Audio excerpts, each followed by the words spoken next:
A que diga: Señor, yo quiero que hoy me bendiga. Continuamos con el Sermón del Monte. Vamos a la Biblia.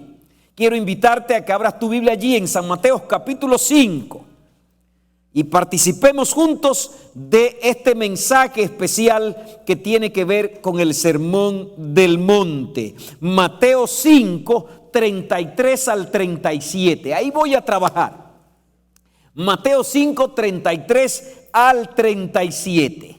Allí está la cuarta antítesis o la cuarta vez que Jesús dice o contrasta lo que enseñaron los ancianos y lo que él enseña. Oíste que fue dicho, mas yo os digo. Esta es la cuarta vez en el Sermón del Monte. Cristo lo hace 6 veces y esta es la cuarta vez en que lo hace. Oíste que fue dicho, pero yo os digo. Otra vez es un tema inusual.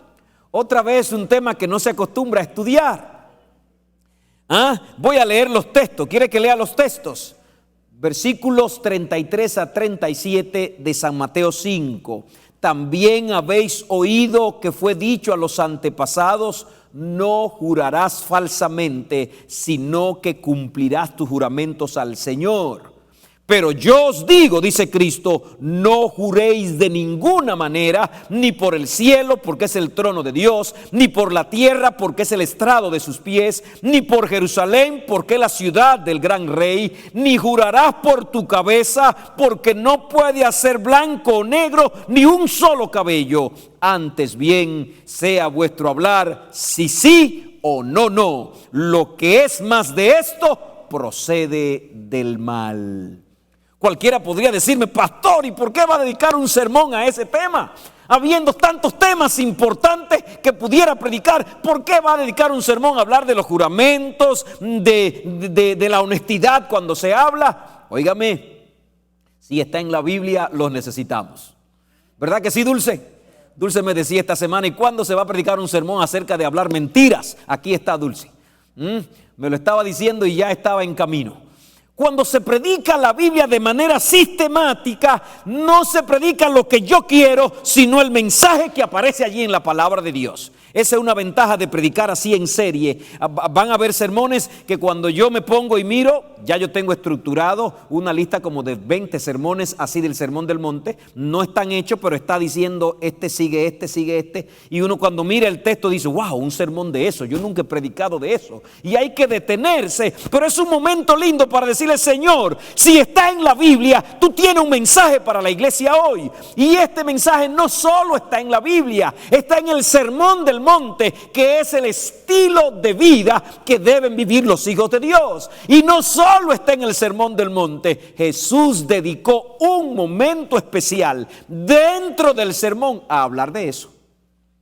De manera que el mensaje que vamos a presentar ahora sobre ese tema es un mensaje que el mismo Jesús lo dio porque él entendía que era necesario para la iglesia de su tiempo. Y el apóstol Pablo dice en Romanos 15:4, porque las cosas que antes se escribieron para nuestras enseñanzas fueron escritas.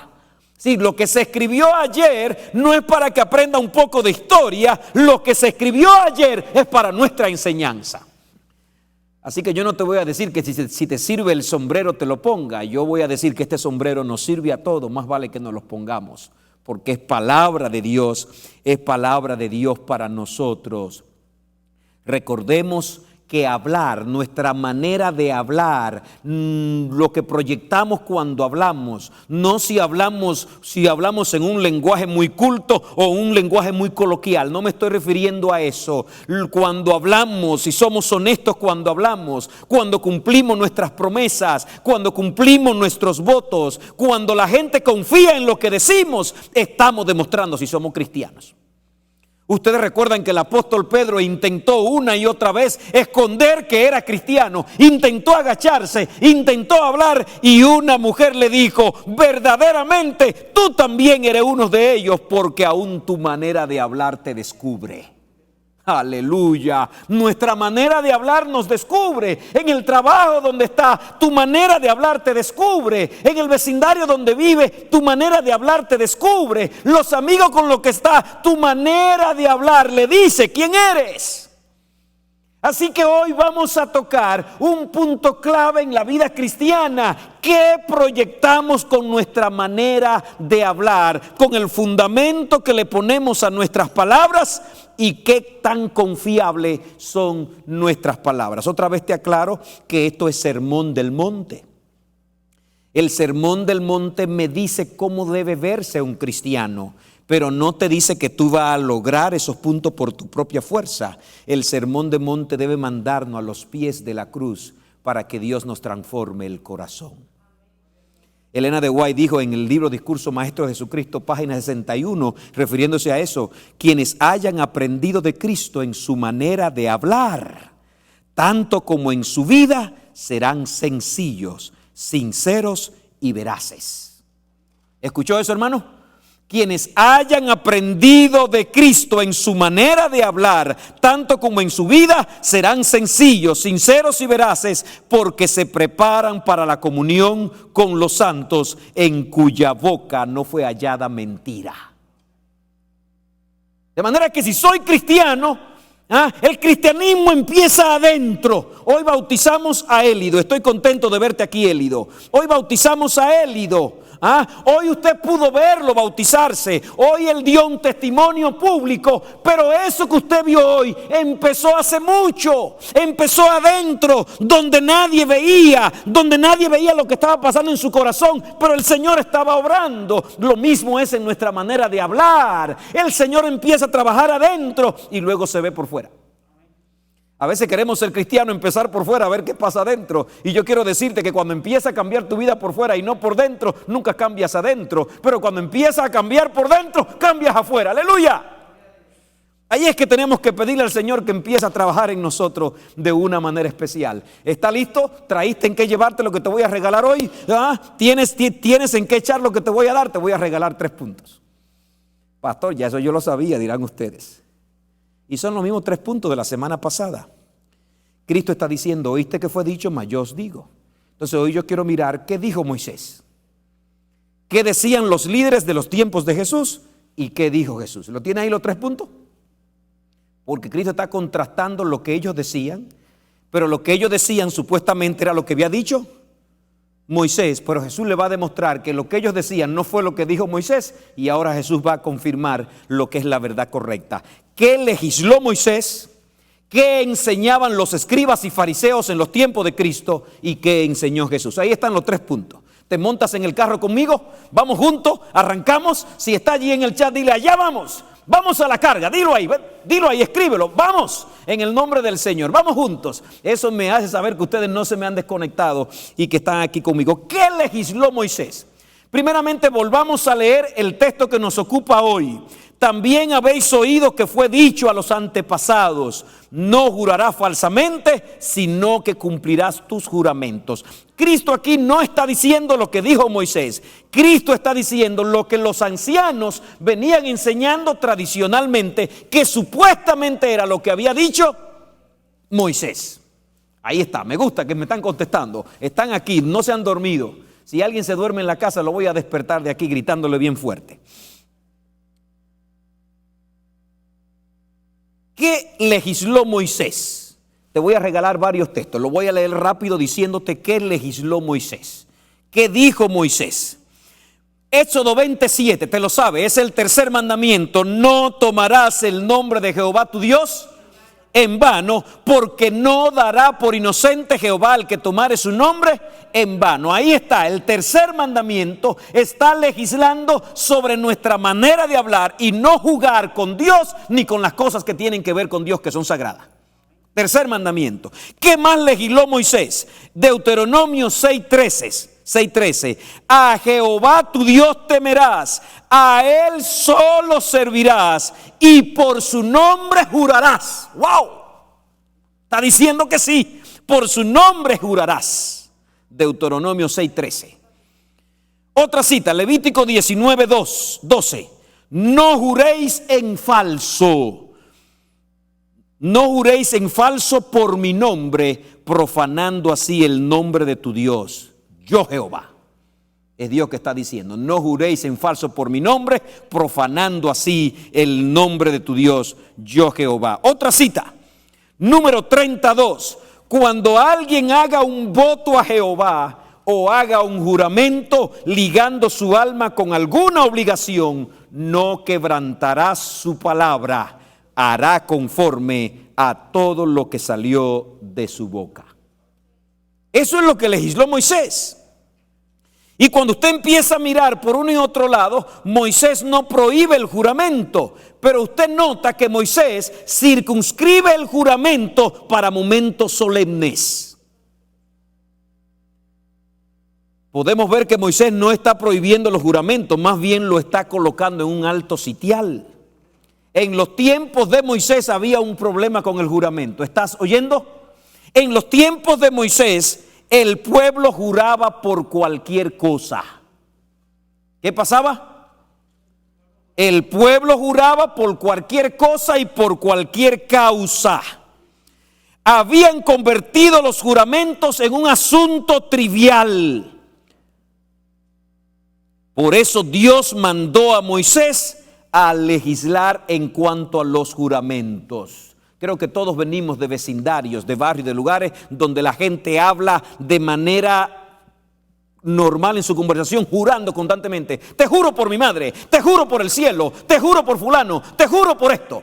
Ese problema se estaba dando en los tiempos de Moisés. La gente juraba y quería que la gente confíe en ellos solo por haber jurado o haber dicho algo. ¿Qué buscaba Moisés con esta legislación? Moisés buscaba poner freno a la propensión humana de mentir. ¿Ponerle freno a qué? A la propensión humana de mentir. Uno de los más grandes problemas con los que Moisés tuvo que lidiar fue la tendencia del pueblo a mentir a su prójimo deliberadamente. El pueblo en los tiempos de Moisés mentía por cualquier cosa. Estaba negociando con un vecino y mentía. Estaba hablando con el de la tienda del frente y mentía. Estaba hablando con otro porque estaban tratando algún negocio y mentía. Por todas partes el pueblo mentía. La convivencia entre las personas se había tornado caótica. No se tenían confianza entre ellos, nadie confiaba en nadie, era muy difícil llegar a acuerdos donde no había confianza. Ese era el problema que había en los tiempos de Moisés. La gente iba a hacer un negocio y nadie confiaba. La gente iba a hacer algo y nadie confiaba. Tú me decías una palabra y yo no te creía. Así que no podía irme tranquilo. Y cuando no hay confianza entre la gente, usted no tiene paz. Estas costumbres eran muy comunes en los pueblos de al lado. Israel estaba moviéndose entre naciones paganas y eran costumbres de los pueblos paganos. Los reyes de estos pueblos hacían pactos unos con otros que luego no cumplían. Se hacían promesas, hacían acuerdos, se engañaban unos a otros, hacían falsos juramentos. Dios le había dicho al pueblo de Israel: porque tú eres pueblo santo para Jehová. Jehová tu Dios te ha escogido para que le seas un pueblo especial, más que todos los pueblos que están sobre la tierra. Si la cultura que está a mi lado hace una cosa, yo no tengo que hacerla. Yo soy un hijo de Dios.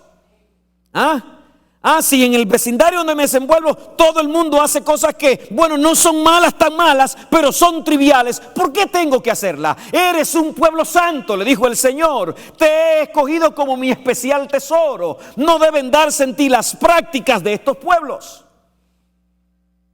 Así que el pueblo estaba envolviéndose en lo mismo, mintiendo, engañando, violando sus promesas. No habían palabras de confianza allí. Y por eso Moisés ahora tiene que legislar cómo vas a jurar y cómo vas a hacer un juramento. Y cuando haga un juramento, cúmplelo. No va a ser un juramento y luego te va a ir por ahí como que no pasó nada. Cuando le haga una promesa a Dios, tiene que cumplir esa promesa a Dios. Y cuando vaya a hacer un negocio con tu hermano, pon a Dios por testigo por en medio y cúmplelo. Y Dios dice más adelante: y si juraste en mi nombre, no jures falsamente, porque de esa manera estaré deshonrando a tu Dios. Esas fueron las legislaciones de Moisés. Otra razón por la que Moisés legisló sobre el juramento: ante el menor pretexto ellos juraban, y Moisés legisló sobre el juramento para que se entendiera que los juramentos eran solo para asuntos solemnes y muy serios.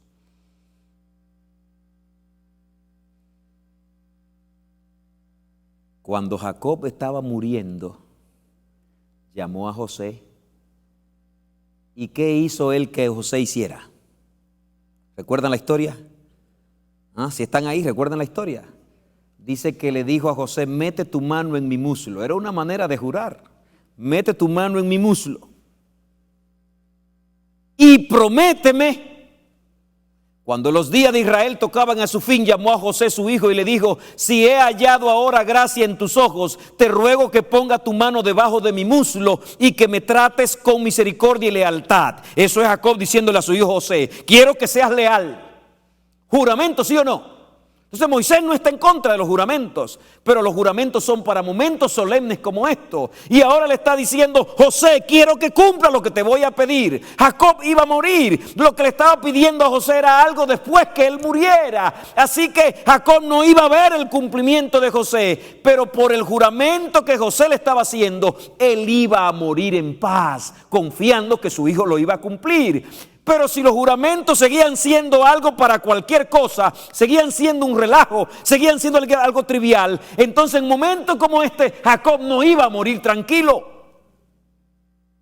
Por eso Moisés dice: eso debe ser reservado como algo serio, de responsabilidad. Y ahora Jacob le dijo a José: cuando duerma con mis padres, o sea, cuando yo muera, me llevarás de Egipto y me sepultará en el sepulcro con ellos. José, no me sepulte aquí en Egipto. Quiero que me prometas que me va a sepultar allá en la tumba de mis padres. Y José le respondió: haré como tú dices. Y Jacob le dijo: júramelo. En otras palabras, está bien, me lo está diciendo, pero quiero que me lo diga de una manera solemne, bajo un compromiso sagrado. Y entonces José se lo juró. Y entonces Israel, Jacob, se inclinó sobre su cabeza, la cabecera de la cama. Y ustedes recuerdan que cuando Jacob murió, ¿qué hizo José?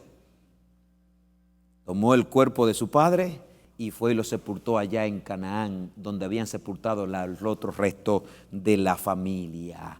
Moisés legisló, número uno, porque los miembros del pueblo mentían para todo y ya nadie creía en nadie. Y número 2, Moisés legisló para que entendieran que los juramentos son para momentos solemnes y momentos sagrados. Amado, ser cristiano permea todos los rincones de la vida. No puedo ser cristiano en una cosa y en otra no. Claro, todos estamos en proceso. No somos piezas terminadas todavía.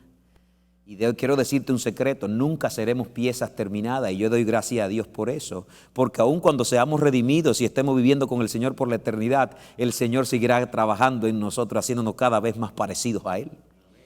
De hecho, una de las cosas más bellas de la eternidad no es que seremos siempre estáticos igual, es que iremos en evolución y en evolución hacia lo bueno y hacia la semejanza de Dios.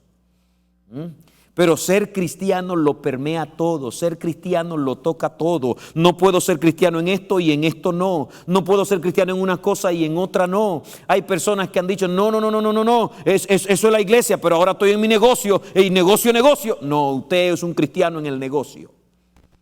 Hace un tiempo alguien muy querido me pidió un consejo, muy amado, y yo le dije, mira, te voy a dar un consejo como pastor y te voy a dar un consejo como amigo. Pero después tuve que rectificar y decirle, te voy a dar un consejo como pastor y uno como amigo, pero siempre seguiré siendo pastor. No voy a dejar de serlo cuando te doy el consejo como amigo. Te voy a dar un consejo como compañero de trabajo y un consejo como cristiano. No, ese compañero de trabajo es un cristiano.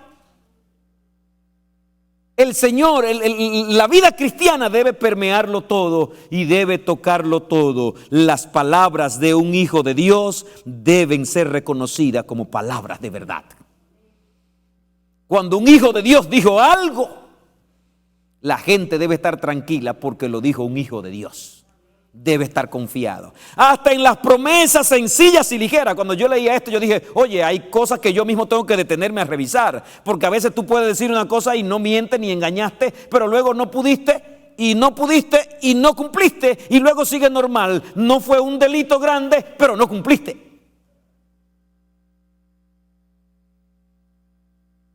Y nuestras palabras deberían pesar tanto que cuando digamos algo, la gente no nos pida ninguna garantía a cambio. La gente dijera, él lo dijo y si lo dijo yo lo creo.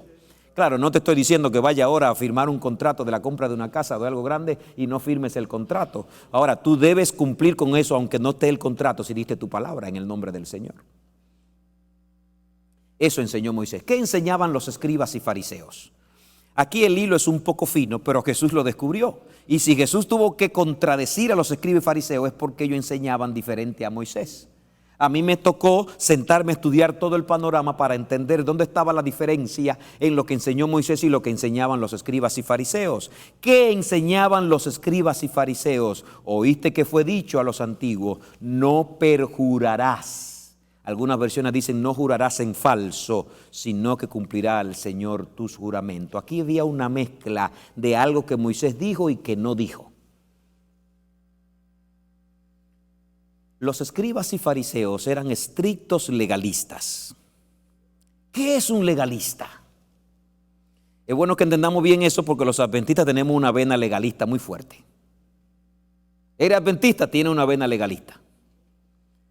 Tendemos fácil a ser legalistas. Fácil. Y el legalismo está metido entre nuestros huesos. No voy a decir en la iglesia porque me puedo excluir yo. En nuestros huesos. Todos tenemos una porción grande de legalismo. De hecho, todos los cristianos tienen una porción de legalismo. Miramos una cosa y decimos, eso no se puede hacer, eso no se toca, eso no se hace, pero en otras cosas, peor que esa, la estamos haciendo. Eso es legalismo. Queremos obligar a los otros que si hace eso y eso estás mal, pero yo estoy haciendo esto y esto que es diferente. En mi ambiente eso es malo, pero en mi ambiente esto no es tan malo. Pero cuando lo miro con la vista de Dios es malísimo. Eso es legalismo. Fue lo que estudiamos en el tema de la semana pasada. No cometerás adulterio. No puedes cometer adulterio. Pero entonces habían preparado la ley para cuando te cansaba de la mujer, la deja y te casaba con otra. ¿Qué era eso? Adulterio, solo con un adulterio legalizado. Por eso Cristo dijo, cometes adulterio si te casas con la repudiada. Eso es legalismo. Busco la manera de aparentar que cumplo y que estoy bien ante los hombres, pero no estoy preocupado de cómo me ve quién.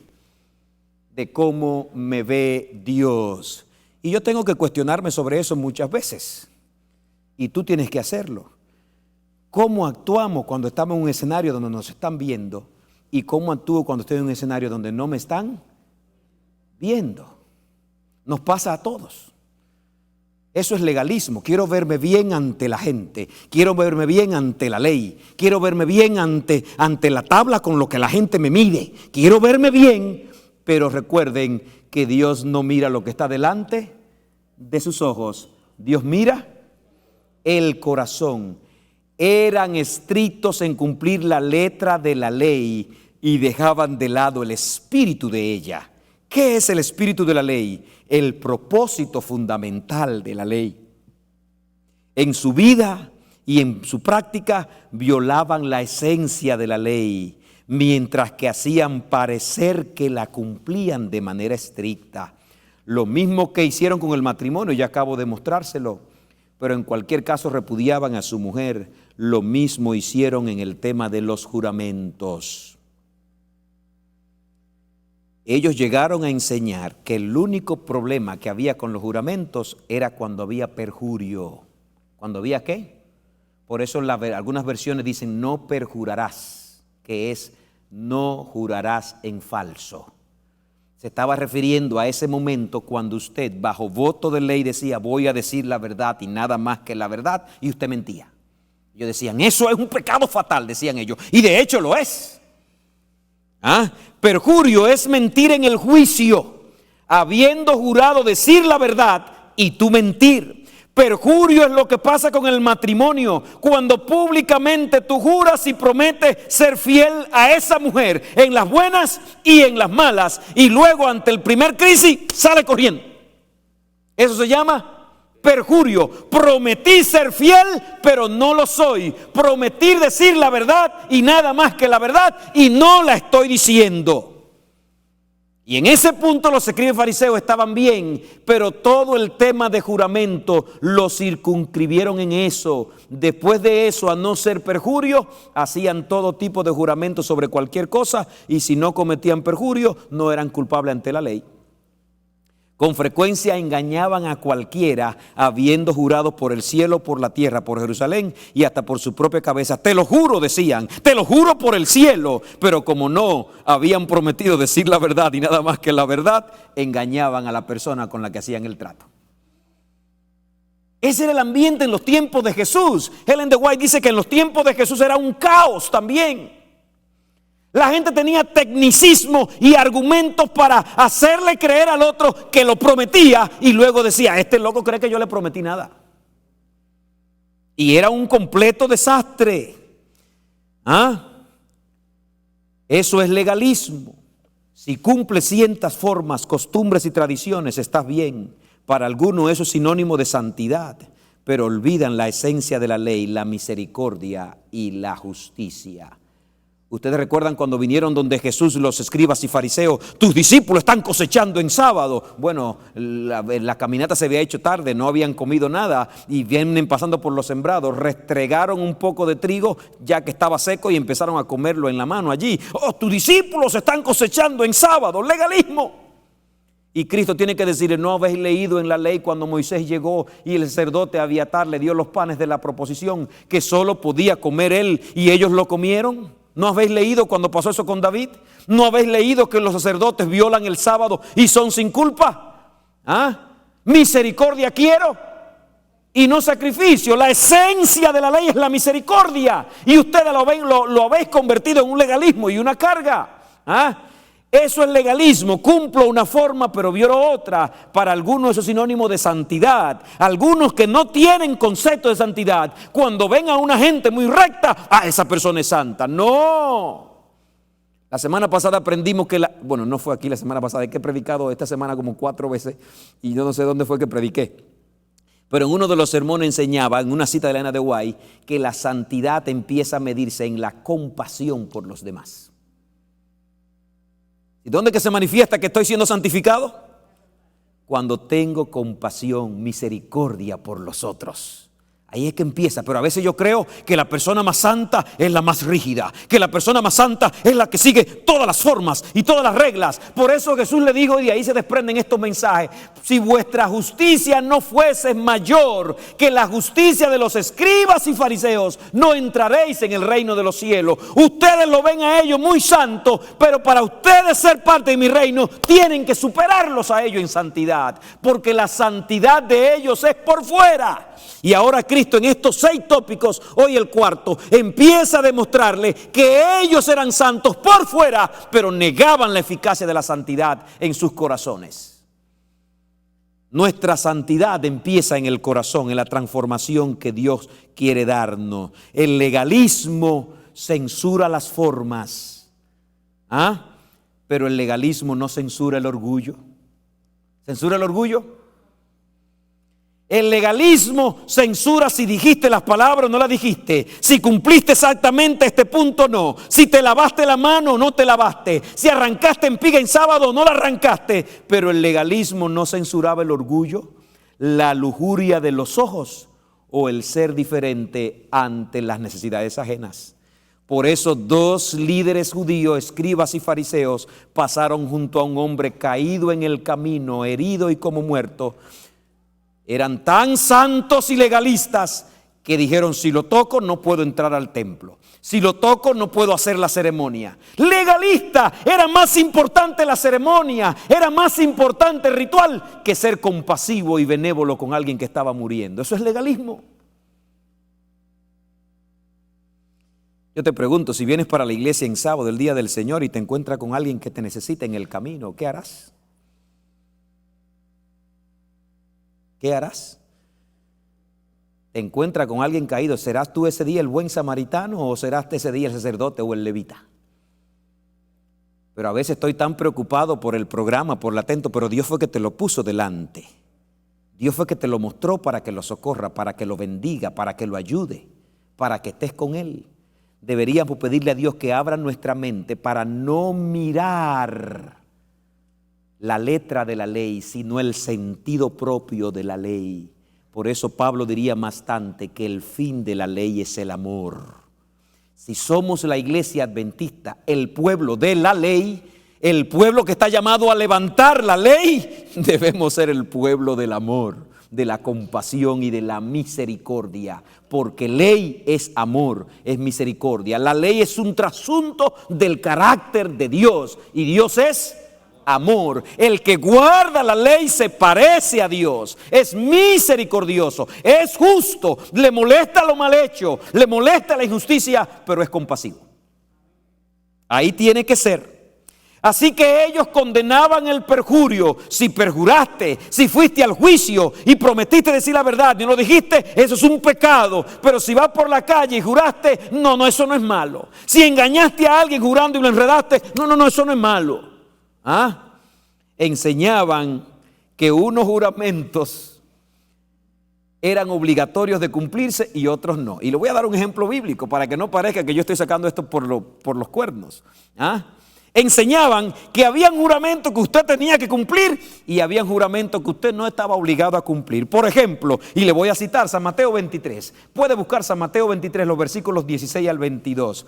Cristo le da tanta importancia a este asunto que al final de su ministerio vuelve y toca el tema. Lo mismo que estudiamos la semana pasada, le dio tanta importancia al tema del divorcio, Mateo 5, que en Mateo 19 vuelve y toca el tema del divorcio. Y ahora le dio tanta importancia al tema de los juramentos falsos, que en Mateo 23 vuelve y toca el tema de los juramentos. Por eso no podemos hacer una doctrina con un solo texto. Hay que buscar qué la Biblia dice de eso en todas partes.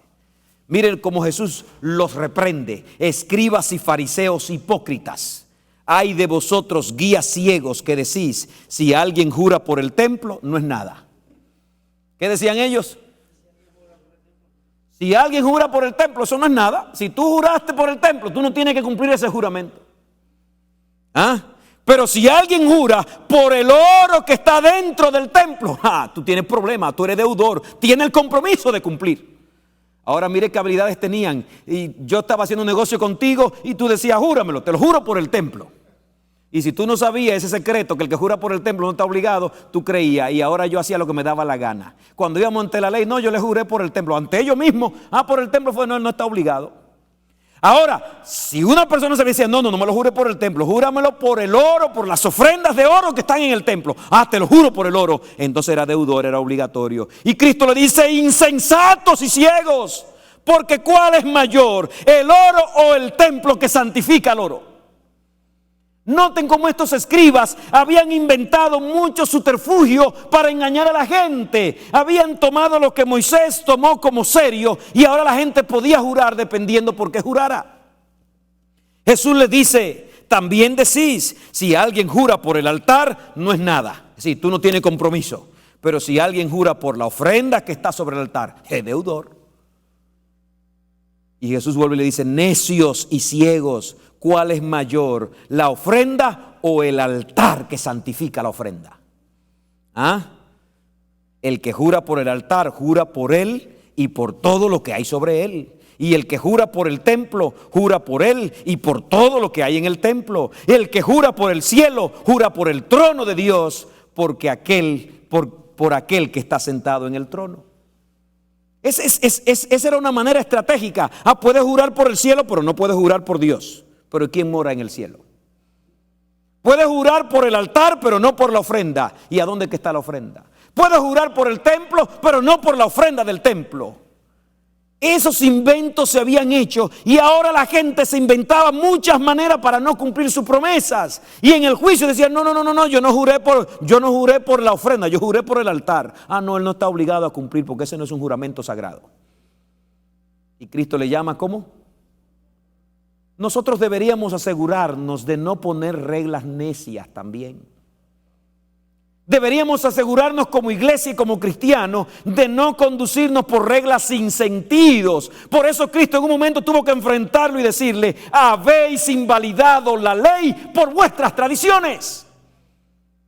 Cuando ponemos en lugar de un principio, de una ley, lo que no lo es, estamos degradando esa ley a un nivel más bajo. Pero cuando ponemos la ley en su debido pedestal y las tradiciones donde deben estar, entonces la ley es levantada. Lo que estoy diciendo como pastor y como adventista, a veces en la iglesia tenemos reglas que no son malas, pero no son principios bíblicos. Tienen un sentido, pero llega el momento en que pierden ese sentido y tú las cambias. Yo vengo de una iglesia de un barrio pobre. Gracias a Dios, cuando yo tenía como unos 6, 7 años, una compañía grande del país nos regaló el templo, es un templo bellísimo. Pero yo recuerdo cuando teníamos que ir a adorar en una iglesia con el techo de láminas de metal. Yo recuerdo que mi papá era uno que decía, aquí nadie predica sin un saco puesto. Y usted tenía que plantarse a predicar ahí, veía esos predicadores que llegaban y el sudor cayendo, que empapaban y había que quitárselo y mojaban el pañuelo, pero ese saco no se lo podían quitar. Eso era sagrado, pero ¿quién lo dijo? Eso es necedad. Lo que pasa es que quienes nos evangelizaron a nosotros venían del norte y en el norte hace calor o frío. Nos evangelizaron los americanos y el americano lo formaron que había que estar bien vestido. Pero llámese usted ahora en Dominicana, en Puerto Rico, en el Caribe, en Jamaica, usted adorando con una temperatura a 100 grados, metido en un techo bajo láminas de metal y usted tiene que estar con una corbata puesta. Mi niña me dice, papi, pero a ti no te... Porque a veces estamos en el carro peleando quién tiene frío. Y yo digo, yo no tengo frío. Y mi niña me dice, papi, pero es que tú tienes una franela puesta, tienes una camisa más larga puesta y tienes una chaqueta puesta. Claro que tú no tienes frío. Ahora yo miro y digo, qué absurdo éramos. Todavía seguimos con este estilo. Todavía esto sigue siendo sagrado. No, esto no es sagrado. A Cristo no lo encontramos con túnicas sacerdotales y era el gran sacerdote porque es nuestro sumo sacerdote. A Cristo no lo encontramos vestido como un rey y es el gran rey. A Cristo lo encontramos vestido como se vestía la gente del pueblo. No estoy diciendo aquí ahora que te vaya a vestir como un loco y un desacatado porque Cristo se vistió correctamente. Pero solo lo hago para ilustrarte cómo tomamos formas y la convertimos en. Yo recuerdo que en mi iglesia había un letrerito atrás que decían, las damas no pueden subir sin media. Oye, pero esa dama para llegar a la iglesia tenía que caminar 5 y 6 cuadras entre el polvo, la piedra y las tierras. ¿Ah? Y esa media la compraba nueva y cuando se la quitaba, eso era ley, ya estaba rayada. Ustedes saben de lo que estoy hablando, ¿sí o no? Ya estaba rayada, esa media ya no servía. Y esa pobre hermana que no tenía dinero, tenía que ver la próxima semana. Y cuando la invitaban, ay, yo tengo que revisar si tengo media. Y empezaban a buscar. Ok, está bien el protocolo para que te veas bien, pero llegaban a un punto de decir, si no la tiene, no sube. ¿Y dónde está eso en la Biblia? Yo alabo al cielo porque mi Señor dijo, traerás una ofrenda de un corderito, pero atrás dijo, y si no tiene para el corderito, tráete una paloma, y si no tiene para la paloma, tráete una tórtola, porque yo lo que quiero es ver tu corazón y un sustituto que traiga, aleluya. Ah, Dios no se plantó y dijo, tiene que ser un cordero de 1 año, y si no es eso, no, si no puedes el cordero, tráete un palomino, y si no puede el palomino, tráete una tórtola, que se venden casi regaladas, pero ven con una ofrenda al Señor. ¿Cuál es el principio? ¿El cordero o la ofrenda? La ofrenda. Una vez yo discutía con un grupo de ancianos de mi distrito y estábamos analizando, y entonces yo le decía, le hice para apoyarlo y le decía, y si de repente estamos haciendo la Santa Cena y no encontramos vino en ningún sitio, ¿podríamos hacer la Santa Cena con jugo de caña o con jugo de naranja? Oye, eso fue un debate que todavía no lo hemos resuelto. Lo que ellos no saben, que hay lugares donde la Santa Cena la hacen con jugo de caña, con jugo de guarapo, la hacen con jugo de diferentes cosas, porque en esos lugares no llega un vaso de vino. Cristo usó el vino porque es rojo y se parece a la sangre. Cristo usó el vino porque era la bebida que tenían en el momento. El principio no es que tenga que ser vino obligado de uva. El principio es que tú te pongas donde la sangre de Cristo te cubra y te alcance. Si nos pasáramos aquí, pues entráramos 20 cosas. Y yo que nací en la iglesia y mi mamá nació en esta iglesia y mi abuelo conoció este evangelio cuando era joven, estoy predicando esto, pero a mí hay muchas cosas que no me pasan porque soy legalista. Hay cosas que empiezan a explicarme, a decirme, y yo digo, y como he estudiado tanto estas cosas, yo digo, déjame asimilarlo mejor. No me opongo a ti, pero déjame asimilarlo mejor. Porque tengo que ser vacunado. Por eso aprendí que para alcanzar nuevas generaciones tienen que morirse las generaciones de ahora, y Dios llamará a nuevas generaciones para predicar. Se me fue en los lentes también. ¿Usted capta lo que estoy diciendo? A veces para alcanzar nuevas generaciones, las generaciones de hoy, tenemos que morirnos para que Dios levante otros con la mentalidad de ellos y puedan alcanzarlos.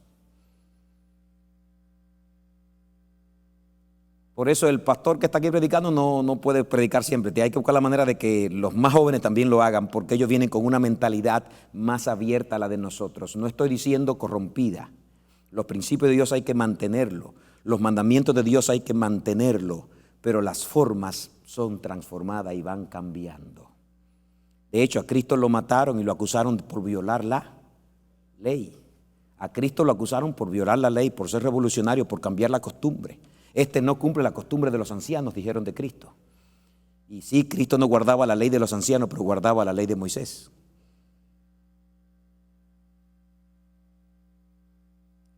En los tiempos de Jesús, si tú jurabas por el templo no era malo, pero si juraba por el que estaba en el templo era malo. El resultado fue que los solemnes juramentos que se usaban para cualquier cosa, los solemnes juramentos se usaban para cualquier cosa, y en las conversaciones triviales.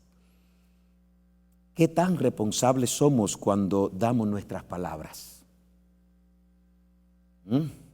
¿Qué tan responsables somos cuando hacemos una promesa?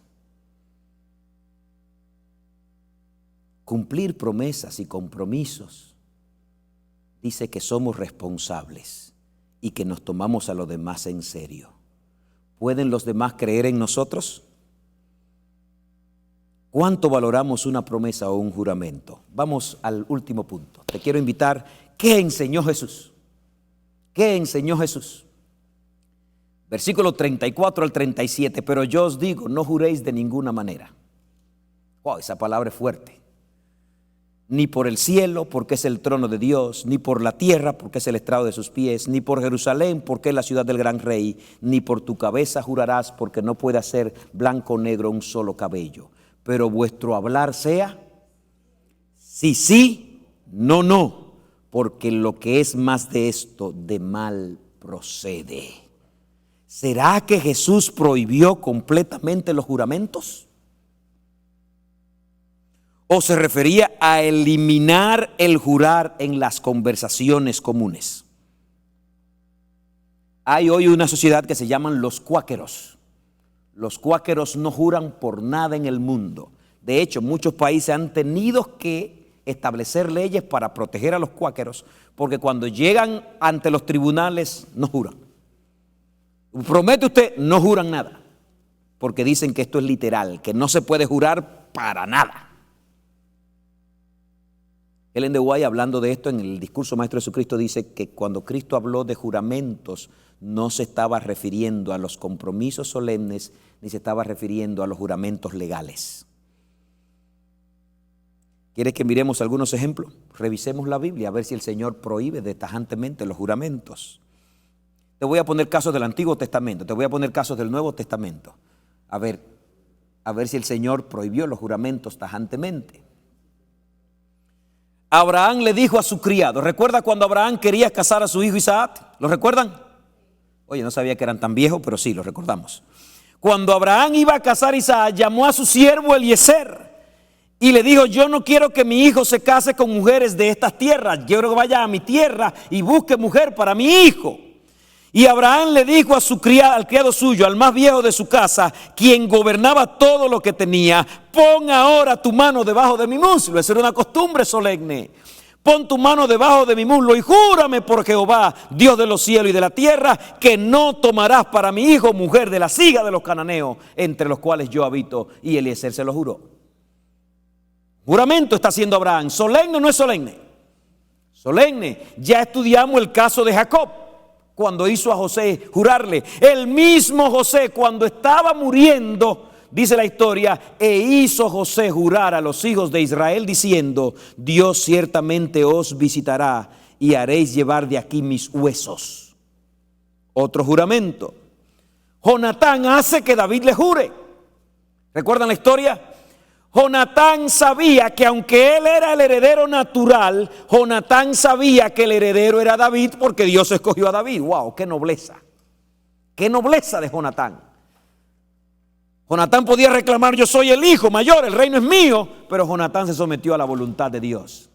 Y Jonatán le dijo a David, así hizo Jonatán un pacto con la casa de David diciendo, demándele a Jehová de tus manos y de las manos de los enemigos de David. Y Jonatán hizo jurar a David otra vez, porque lo amaba como a sí mismo. Hizo que David le jurara. ¿Cuál fue el juramento? Júrame que cuando tú tomes el reino, tú vas a proteger a mi familia. Por eso David mandó a buscar ¿a quién? A Mefiboset. Por eso cuando David se acuerda, David cumple el juramento y dice, ¿queda algún hijo de la casa de David? ¿Queda algún hijo de Jonatán? De la casa de Saúl, ¿verdad? Y entonces David cumple ese juramento. Era algo sagrado. David da su palabra. En el Nuevo Testamento, el mismo Jesús. Después que Jesús dijo estas palabras, cuando Jesús está siendo juzgado, Mateo 26, 62, 64, el sumo sacerdote le preguntaba a Jesús, Mateo 26, 62, 64, no lo voy a leer textualmente, cuando el sacerdote le preguntaba a Jesús, Jesús se quedaba callado, eso en el juicio final, en el juicio que le está haciendo a Jesús, y en un momento el sacerdote ya no soportó más que Jesús se le quede callado y le dijo, te conjuro que me digas si eres el Cristo. Y entonces Cristo le respondió. Porque era sagrado. Miren lo que dice Elena White sobre eso. Pero el Salvador no prohibió el juramento judicial. Discurso Maestro de Jesucristo, página 59. Pero el Salvador no prohibió el juramento judicial o legal en el cual se pide solemnemente a Dios que sea testigo de que cuando se dice es la verdad y nada más que la verdad. Dios no prohíbe eso, dice ella. El mismo Jesús durante su juicio ante el Sanedrín no se negó a dar testimonio bajo juramento. Dijo el sumo sacerdote, te conjuro por el Dios viviente, que me digas si eres el Cristo, el Hijo de Dios. Entonces Jesús contestó, tú lo has dicho. Si Cristo hubiera condenado en el Sermón del Monte el juramento judicial, en su juicio había reprobado al sumo sacerdote y así, para provecho de sus seguidores, habría corroborado su propia enseñanza. Pienso que es claro. El Señor cuando dice no jurarás, se está refiriendo a esa costumbre frívola de jurar por cualquier cosa y exagerar en palabras cuando estás hablando. Por eso concluye esa sesión diciendo: vuestro hablar sea sí cuando es sí y no cuando es no. Lo que es más de ahí, de mal procede. Si tú necesitas exagerar las palabras para que te crean, no. Acostumbra a la gente que cuando tú dices así es, ya, así es. No quiere decir que no le ponga emoción si quiere, pero no tiene que exagerar. Pregúntale a fulano. Entonces quiere decir que las otras veces tú no me estabas diciendo la verdad. El apóstol Pablo, después de Cristo, 2 de Corintios 1:23, en varias ocasiones Pablo llega al punto del juramento. Pablo dice: invoco a Dios por testigo sobre mi alma, que por ser indulgente con vosotros no he pasado todavía a Corinto. Poniendo a Dios por testigo, un juramento. Pero el texto cumbre para saber que Dios no rechaza el juramento está en la carta a los Hebreos capítulo 6. El mismo Dios jurando. ¿Quién está jurando? El mismo Dios jurando. Ese texto me quedé impresionado cuando lo leí de esa forma. No tengo tiempo en el tema para desarrollarlo. Miren lo que dice Hebreos 6, 13 al 18. Cuando Dios hizo la promesa a Abraham, no pudiendo jurar por otro mayor, juró por sí mismo. ¿Por quién juró Dios? Sí, no pudiendo jurar por alguien mayor que él, Dios jura por quién. ¿Y por qué Dios tiene que jurar? No acaba de decir Cristo sí, sí, no. Abraham, esto es así y créemelo. Porque el juramento no es prohibido cuando es en un caso serio y solemne. Juró por sí mismo diciendo: de cierto te bendeciré con abundancia y te multiplicaré de gran manera. Era para que Abraham, el viejo de tantos años, con una esposa que era como una piedra para dar hijos, era para reafirmar a Abraham y decirle: lo que te estoy diciendo es serio, tendrás hijos. Era para reafirmarlo. El momento ameritaba que Abraham saliera de allí tranquilo. Y Dios le dijo: lo juro por mí mismo. Dice: habiendo esperado con paciencia, Abraham alcanzó la promesa. Mira lo que va a decir ahora: los hombres ciertamente juran por uno mayor que ellos. Y para ellos, el fin de toda controversia es el juramento para confirmación. Es decir, ese era el valor de un juramento. Cuando había una controversia y alguien juraba, se acababa la discusión. Ya yo confío en tu palabra.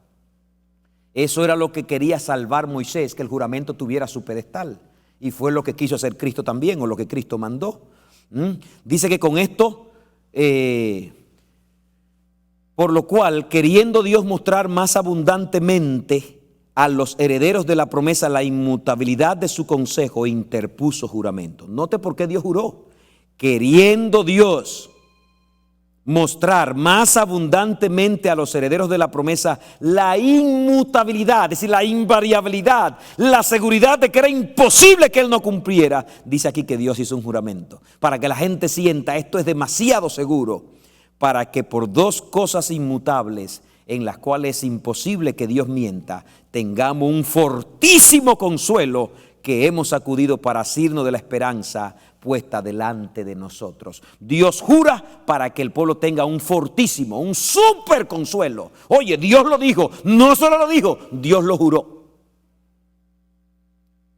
De manera que Cristo no está opuesto al juramento, pero está totalmente opuesto al juramento trivial, a sumarle a un sí o a un no, un jurar sin necesidad, porque crea desconfianza. Así que Jesús está enseñando que no deberíamos jurar en nombre de las cosas sagradas. Basta con nuestras palabras cuando juramos. No hay que jurar por nada ni por nadie. Prohibió los juramentos en las conversaciones ordinarias y triviales. No es necesario hacer un juramento o expresiones exageradas. Vuestro hablar sea sí, sí, no, no. Así cuando estás conversando con la gente, basta con que tú digas lo que tienes que decir. Suficiente, suficiente. Ahora, cuando llega la hora de una promesa solemne, Cuando llega la hora de asumir un compromiso solemne, puede venir un juramento. Me comprometo delante de Dios a hacer esto. He conocido personas que no tienen paz hasta que no cumplen ese voto. No están tranquilos. Fue lo que Dios le dijo a Simeón: no vas a ver la muerte hasta que no veas la salvación de Israel. Y Dios se lo prometió, es como un juramento, le hizo la promesa a Simeón. Por eso cuando Simeón y Ana, que recibió la misma promesa, vieron a Jesús, allí un bebito, dijeron: ahora tu siervo puede descansar en paz. Pero Simeón sabía que no importara los años que tenía, y Ana, que ya era una vieja que superaba los 90 años, Ana sabía que no iba a morir. Y la gente podía decir: oye, tiene muchos años. No, no voy a morir hasta que no vea a Jesús. ¿Por qué? Porque Dios me lo prometió. Solemne, solemne. Vuestro hablar sea sí, sí, no, no, porque lo que es más de esto, de mal procede. La traducción original dice: procede del diablo. Lo que es más de esto procede del maligno. No del mal, sino del autor del mal. Cuando empezamos a tener que sumar cosas, entonces vienen las mentiras, vienen las exageraciones, y entonces cambiamos. Cuando necesites decir más de un sí o un no, tienes que revisarte. Cuando tengas que exagerar con tus palabras para que te puedan creer, tienes que examinar tu testimonio. Cuando tengas que jurar para que la gente te crea, hay problema. Las cosas no están bien. Estás mostrando que no eres digno de confianza. Debes acostumbrar a la gente que eres confiable, que cuando dice sí, es sí, y cuando dice no, es no. Vamos a cantar el canto final. Yo pienso que podemos decir con este canto: Señor, ven, transfórmame. Señor, toma el control. Señor, ven, cámbiame. Porque ser veraces, decir la verdad siempre, cumplir nuestras promesas y votos, solo es posible cuando somos guiados por la palabra de Dios. Solo es posible cuando el Señor toma el control de nosotros. Si Jesús le dedicó a este tema un momento tan especial en sus enseñanzas, es porque Él quiere que sus hijos sean dignos de confianza, sean veraces, digan la verdad donde quiera que están. Así que yo quiero invitarte a que oremos pidiéndole al Señor que consagre nuestros labios, nuestras mentes, para decir la verdad y para cumplir nuestras promesas. Vamos a cantar este canto.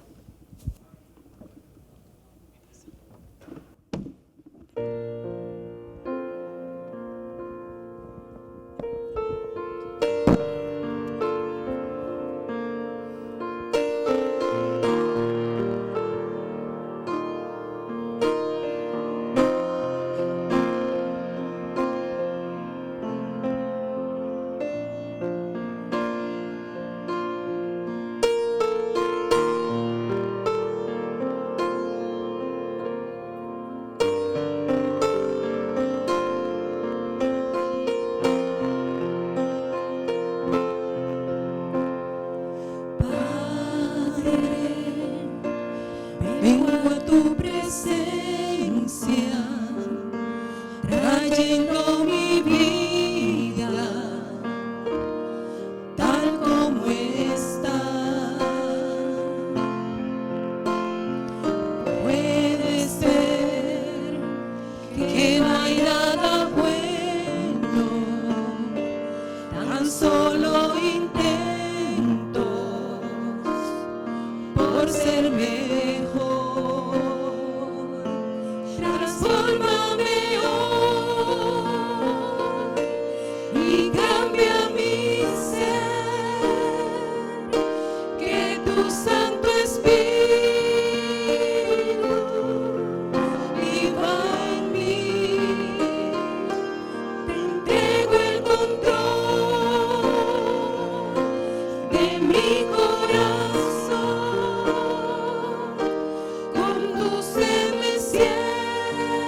ofreciendo mi vida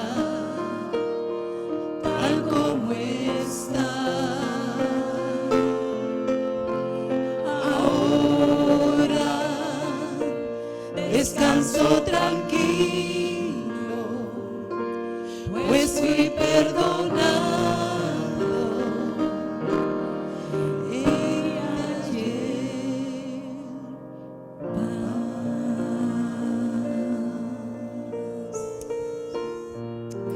Este canto es una oración. Nos toca venir a la presencia de Dios y darle el control, alcanzar perdón, pedirle que nos dé ese arrepentimiento hasta que hallemos paz. No vivas sin esa paz que solo Dios puede dar. Yo quiero orar, nos vamos a arrodillar, vamos a pedirle a Dios que nos perdone por nuestra manera ligera de hablar, de mentir, de engañar, de no cumplir votos y promesas, y que nos dé ser gentes de verdad, de palabras de verdad. Dios puede hacer eso por nosotros. Así que si quieres eso, vamos de rodillas y pidámoselo a Dios.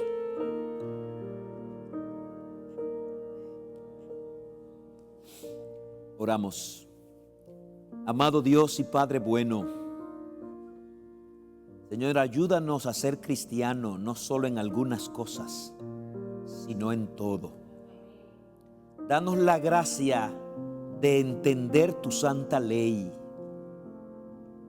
y entender que guardar tu ley tiene que ver con amarte a ti sobre todas las cosas. Tiene que ver con amar al prójimo como a nosotros mismos. Haznos entender que cuando parecemos que estamos guardando la ley, pero no te estamos dando el lugar que mereces, ni estamos siendo misericordiosos con el prójimo, lo que estamos siendo legalistas. Ayúdanos a ver eso. Tú quieres que cumplamos tu ley con justicia, pero también tú quieres, Señor, que nos parezcamos a ti como un Dios de misericordia. Señor, en el mensaje de hoy Jesús nos está diciendo que nuestro hablar sea un hablar de decir la verdad siempre, de decir un sí cuando es sí, un no cuando es no, y de no inventar teorías ni subterfugio para que nos crean. Ayúdanos a ser gentes confiables, que testifiquemos de tu evangelio cuando cumplimos las promesas, cumplimos los votos y cuando hablamos con la verdad sin mayor necesidad. Perdona nuestras faltas, nuestros descuidos y ayúdanos, Señor, a ser gente de palabras de verdad. Señor, bendícenos esta tarde. Queremos tener una fiesta esta tarde. Que cada hermano, hermana en el rincón que está aquí en nuestra comunidad venga a adorar hoy en nuestro programa especial. Gracias, Señor, en el nombre de Jesús. Amén y amén. Amados, que Dios me los bendiga ricamente.